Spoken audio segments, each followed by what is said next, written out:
Today's going to be chest day, and I'm feeling pretty good today. And I've been doing a little more thinking, which, oh no, he's thinking again. But something I've actually been thinking about is I dive into a lot of bodybuilding videos, not just because, once again, I just love this. I want to compete for a long time. I want to get good. I want to learn as much as I can. And so I watch a lot of videos. And I was watching an old Frank Zane video, and he had some really good points that I really kind of might take to heart. And he was addressing how he trained. He was known as the chemist. So, he did some weird stuff. Obviously, there were steroids involved. There were other things like the exact vitamins he was taking, the specific amounts. But in one of his interviews, he was addressing how he created his physique and things he felt were neglected and were more important. And he was talking about creating, obviously, the V taper, the silhouette, sort of. And when we're talking about that, he was saying the important things actually aren't as necessarily the back or the chest. That's extremely important. But when we think about it, stuff that's neglected, I talk about forearms, shoulders, calves. He was talking about how we train side delts more. We create more of the capped shoulder look, and we make our shoulders look wider so it's easier to create that V look. We train our forearms, and we're able to make our entire arm look bigger as a result. Obviously, we want to have big forearms too. Calves are a huge thing. Those are great for the aesthetics. And then you talk about training your abs, working on your vacuum too. I mean, he really had some good points because he was talking about it not just from an actual physique, but think about the silhouette that we want to create. And this probably would go more along the lines to classic physique right now.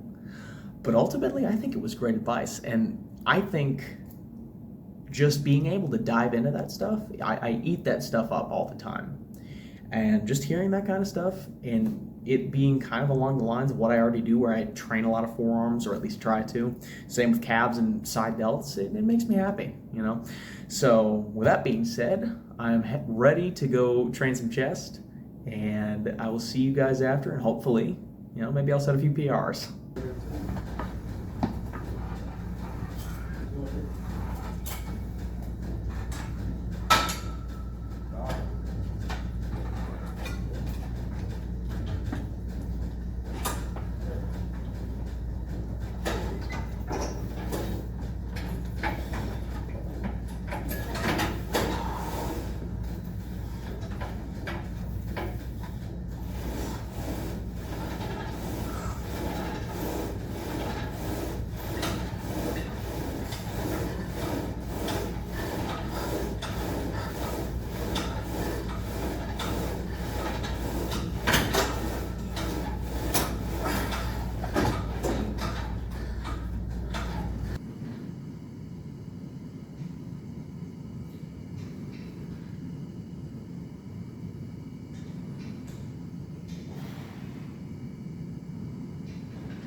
Well, no PRs were set, but that's okay. It was a good workout. And I'm in my long sleeve shirt because I've actually been a lot colder recently. I don't know if my body's just coming down with something or, temperature regulation is an issue, but whatever. I'll get over it. But anyways, as I was thinking about it more, I go at bodybuilding from a really technical point of view. I'm a mixture of the science base and just old school hard lifting because I would never try. I don't think I can train purely science based. I think it has some merit. There's certain things that I agree with, but as I've learned over the years, I think it's true that we have to work hard, and I do think that strength gains do pretty much directly correlate to bigger muscles, more gains, so to speak, and I also just love to train hard and I love to set PRs, and I've never been a guy where I'm going to, really take it easy. The RPE stuff, reps in reserve, I don't really like that. But I think ultimately it's important for us to look at different perspectives in terms of bodybuilding, because I think there are good things and there are bad things in both. We could take a look at the ego lifting side of it. If we were to call it ego lifting itself is not necessarily a good thing. If we're going for 1 rep maxes all the time, we're increasing risk of injury. So maybe like what a Greg Doucette would say is a 5 rep max as the max, or 8 rep max, 12 rep max, but still pushing ourselves, not slacking off. But then we get into the technical parts where we gotta have this cuff on the arm and do this. I like some of those exercises, instead of like using, maybe using one of those attachments to where you don't have to actually grab on a machine and just use simply, that kind of makes sense to me. But at what point do we get too technical to the point where we lose a little bit? You know what I mean? We actually start to just get too specific on the exercises. I think there is a great deal that you can get just from basics, from your compound lifts, from bench, squat, deadlift, rows. I think pull-ups.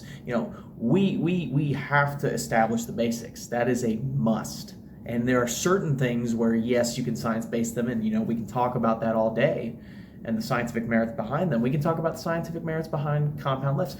But I think you should try and strive for a combination, because I also think that it's different for everybody else. People will thrive in lower volume exercises, or not volume exercises, lower volume training sessions, or higher volume. Some people need more rest, depending on what we're doing, what we're trying to do, not just as who we are, but as what our goals are. So that was my talk for the day, and I'm really just having fun, and I am just enjoying the process. I think that's the main point you got to remember. If you love what you're doing, keep doing it. So I'm going to eat one more meal a day, and I will see you guys tomorrow for back day.